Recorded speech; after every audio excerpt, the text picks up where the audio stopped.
Bonjour Bruno Gollnisch. Bonjour. Merci de nous recevoir pendant votre campagne électorale hiéroise, en plein mois d'août. Oui. Malgré tout, on continue le travail. Oh, c'est pas trop dur de militer dans cette région. Bien. Alors, premier point que l'on voulait aborder avec vous, c'est le point syrien. 2 ans et demi après les débuts des incidents avec une certaine rébellion syrienne, la grande presse nous parle aujourd'hui d'armes chimiques, d'utilisation d'armes chimiques par les milices de Bachar al-Assad. Votre point de vue sur le sujet? Je suis perplexe. Je crois que, comme l'a dit d'ailleurs M. Merchet, qui était journaliste à Libération, mais qui est un bon spécialiste des questions de défense, personne n'a de certitude dans ce domaine. Je dis que je suis perplexe parce que d'un côté, c'est sûr que l'État syrien dispose de réserves, notamment de gaz sarin, de gaz neurotoxique, et que par conséquent pourrait s'en servir contre les rebelles.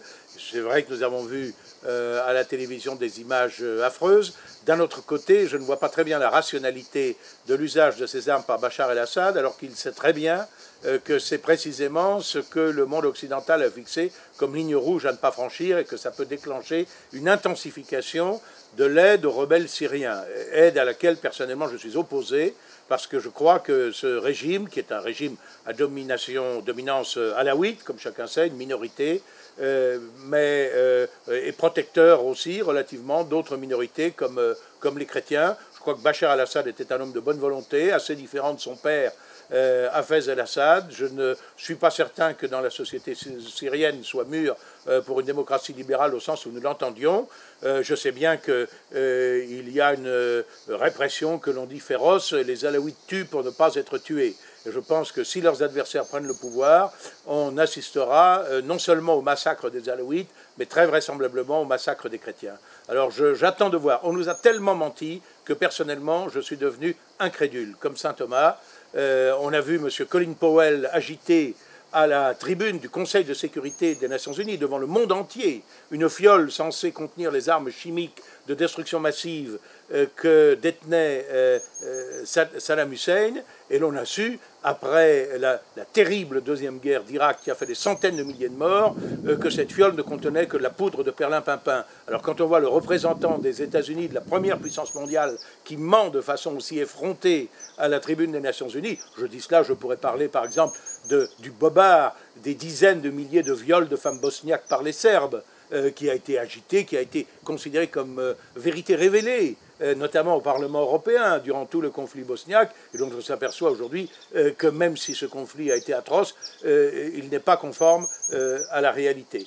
Par conséquent, je pense qu'il faut attendre d'avoir des précisions et des preuves de cette affaire. Alors vous parliez des chrétiens de Syrie. Également, l'actualité a placé le focus sur les chrétiens d'Égypte, qui aujourd'hui sont peut-être les grands oubliés du soi-disant printemps arabe.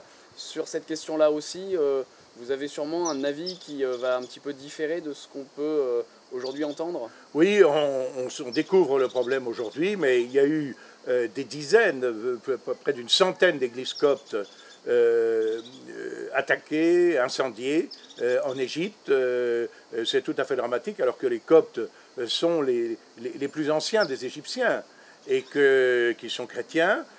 Certains, la majorité d'ailleurs séparée de l'Église catholique, mais une partie qui est revenue à l'union avec l'Église catholique.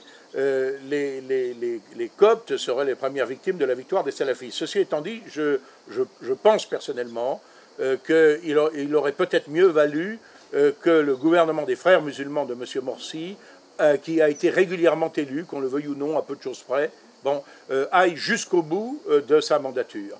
Parce que l'on s'aperçoit que, bien évidemment, l'interruption brutale de ce mandat par l'armée place les frères musulmans en position de martyrs. Et ceux qui, je le pense, vont tirer les marrons du feu, ce ne sont pas les frères musulmans qui sont les victimes de la répression militaire à l'heure actuelle, mais ce sont les salafistes qui sont encore pires. C'est d'ailleurs ce que je disais également à un notable représentant de la communauté juive de Strasbourg, nous discutions à propos de la politique israélienne. Il me disait, nous ne voulons pas discuter avec les Palestiniens parce que leurs chefs sont des terroristes. Je leur ai dit, vous n'avez pas voulu discuter avec Arafat, vous avez eu le Hamas, que vous avez d'ailleurs favorisé à ses débuts, précisément pour gêner l'unité du Fatah. Vous ne voulez pas maintenant discuter avec le Hamas, vous aurez les salafistes.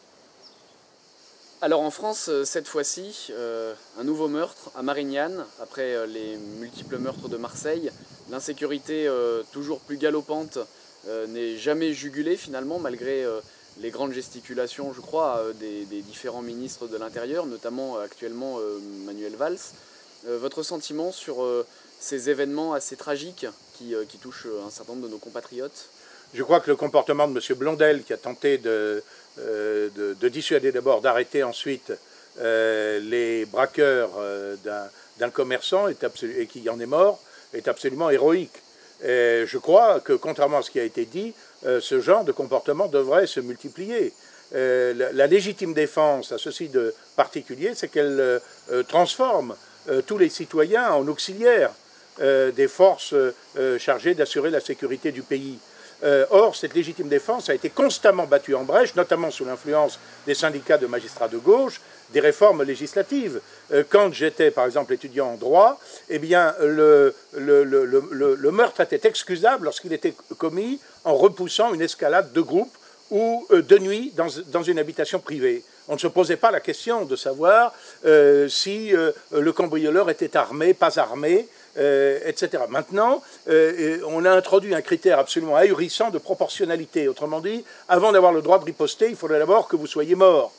Parce que sinon, vous risquez de riposter et vous ne savez pas exactement ce dont disposaient les malfaiteurs. Nous considérons, nous, qu'il doit y avoir des risques du métier, y compris dans des métiers peu recommandables, comme celui de braqueur de banque ou de bureau de tabac, que sais-je encore.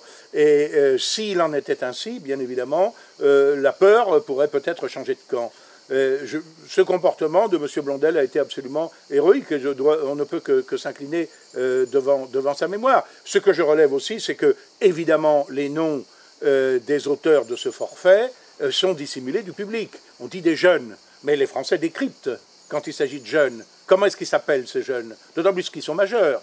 En tout cas, celui qui est le principal responsable, il a fait ça le jour de ses 18 ans. Il est donc majeur, il est pénalement majeur. Je crois qu'il a eu tort de faire ça le jour de ses 18 ans. Il aurait fait ça la veille, il encourait des sanctions beaucoup moins graves. Eh bien, qu'on nous dise qui c'est, parce que je crois que s'il s'appelait Benoît Durand ou Pascal Martin, on saurait qui c'est. Et ça, c'est quelque chose d'absolument insupportable, que cette espèce de racisme à l'envers, qui fait que quand des jeunes, comme l'on dit, sont du côté des victimes de bavures policières, par exemple, réelles ou inventées, eh bien, on sait comment ils s'appellent. Mais quand ce sont des coupables, eh bien, c'est une véritable omerta, soi-disant pour ne pas jeter la réprobation sur le plus grand nombre. Mais on ne souhaite pas instaurer un régime de responsabilité collective. Mais les Français ont en revanche quand même le droit de savoir qui sont les auteurs coupables de ces méfaits, surtout quand ce sont des délinquants multirécidivistes, ce qui est, semble-t-il, le cas en l'espèce. Mais en revanche, est-ce que finalement Manuel Valls, en s'opposant, en tout cas c'est les bruits, le off qui court, est-ce qu'en s'opposant un petit peu aux différentes réformes que Christiane Taubira voudrait essayer de faire adopter, est-ce que Manuel Valls ne fait pas preuve finalement de bonne volonté pour juguler l'insécurité, ce qui est peut-être avoir un discours un petit peu différent sur Manuel Valls que ce qu'on peut entendre jusqu'à aujourd'hui? Il est, en tenant un discours plus sécuritaire, mais comme l'ont fait d'ailleurs ses prédécesseurs, ministre socialiste de l'Intérieur, il est dans son rôle, qui est celui d'essayer de contrecarrer la montée du mécontentement des Français devant cette situation intolérable. La polémique avec Mme Taubira, c'est quelque chose de tout à fait artificiel. Elle est d'ailleurs enterrée à l'heure où nous parlons à l'université d'été du Parti socialiste. M. Valls n'est pas tout seul. M. Valls est un élu socialiste et c'est un ministre socialiste. Et quand il s'est hasardé lors de l'ahurissant séminaire que le chef de l'État a organisé sur la France en 2025 à parler du regroupement familial, comme évidemment une des pompes aspirantes de l'immigration que nous dénonçons depuis très longtemps, eh bien, il a été immédiatement contré par l'ensemble de ses collègues.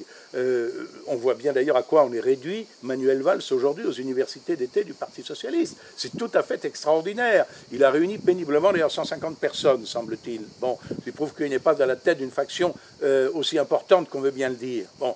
Et alors, on pourrait croire que le ministre de l'Intérieur en exercice va parler dans ce forum ou dans ce symposium de la lutte contre précisément la délinquance multirécidiviste ou la délinquance d'origine étrangère ou les moyens de juguler la montée de la criminalité. Non, non. La grande préoccupation de M. Valls, c'est de contrer l'extrême droite, entre guillemets, dans laquelle il intègre, bien évidemment, à tort d'ailleurs, le Front National. Mais ce n'est pas l'extrême droite qui met le feu aux voitures et pas seulement le Nouvel An dans la plupart de nos grandes villes de France. Ce n'est pas l'extrême droite qui braque les commerces ou les banques. Ce n'est pas l'extrême droite qui menace la sécurité et la tranquillité de nos concitoyens. Ce n'est pas l'extrême droite qui prépare des attentats de toute nature. Bon, par conséquent, on voit bien que la planche de salut, en quelque sorte, de ce responsable du gouvernement, c'est un discours idéologique destiné, bien évidemment, à contrer la progression de nos idées dans l'opinion, de jour en jour. Le Parti socialiste est donc réuni à La Rochelle pour son université d'été. Je crois que vous voulez donner rendez-vous, vous, dans 3 semaines, à Marseille pour les universités d'été du Front. Oui, bien sûr, pour les universités d'été, enfin l'été sont un petit peu dépassés, à Marseille, la deuxième ville de France, si l'on peut encore parler ainsi, parce que je ne suis pas sûr que la majorité de la population soit d'origine française, dans Marseille d'aujourd'hui.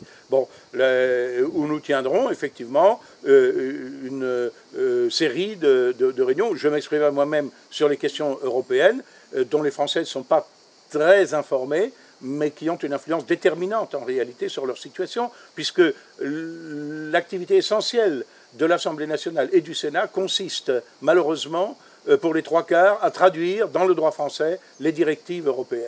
Et quand on voit la situation économique, par exemple, il est tout à fait clair que le dilemme, le divorce est flagrant entre, d'une part, la multiplication de normes, de charges, de contraintes que l'Europe impose à nos économies, et d'autre part, cette ouverture des frontières qu'elle impose à la concurrence de pays qui, eux, n'ont absolument aucune norme, ni en matière sociale, ni en matière d'hygiène, ni en matière de sécurité, et qui évidemment peuvent pratiquer dans ces conditions un véritable dumping qui a déjà fait disparaître la moitié de notre industrie. Alors nous allons parler de ces sujets qui, je crois, sont sérieux et qui intéressent véritablement l'avenir de notre pays, et pas seulement à l'horizon 2025. Onno Gollnisch, merci. Bonne continuation dans votre campagne hiéroise. Je crois qu'aujourd'hui vous étiez en apéritif militant ce midi, en réunion, vous avez une réunion ce soir, une réunion de travail demain soir. Vous ne chômez pas, donc merci de nous avoir accordé un petit peu de temps et à bientôt. Merci à vous, mais ce n'est pas très difficile de militer dans un pays aussi agréable.